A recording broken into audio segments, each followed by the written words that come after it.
எதுக்காக நீங்க டிஎம்கேவோட போய் செஞ்சீங்க? நீங்க தான் ரிமோட் கண்ட்ரோல் எல்லாம் தூக்கி போட்டீங்களே டெலிவிஷன் மேல. ஏன் நீங்க மறுபடியும் அங்க போனீங்கன்னா ரிமோட்டை தூக்கி போட்டேன். அதான் சொன்னேன், விமர்சிக்க உரிமை ஜனநாயகத்துக்கு உண்டு. அது தூக்கி போட்டேன். ஆனா ரிமோட்டை வேற ஆளு தூக்கிட்டு ஓடிட்டான்.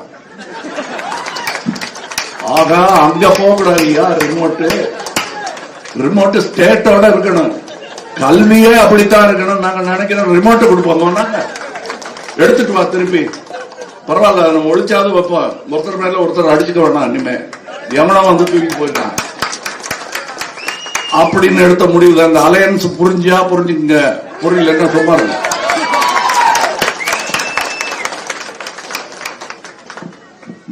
ஜனநாயகம் அப்படின்னு வந்துருச்சுன்னா இந்த தொல்லைகள்லாம் இருந்தே தீரும். புரிந்து கொள்ள. அது வேண்டாம் நினைச்சா மாற்று அரசியல் என்பது பாசிசம். அது எங்களுக்கு வேண்டாம். இந்த அரசியல் செய்தி போதுமானது. மற்றவர்களுக்கு இங்கே நாம் சொன்ன அன்பின் செய்தி போதவே போதாது. அது தொடர்ந்து நாங்கள் பேசிக் கொண்டிருப்போம். உங்களுக்கான செய்தி சொல்லி ஆகிவிட்டது. நன்றி, வணக்கம்.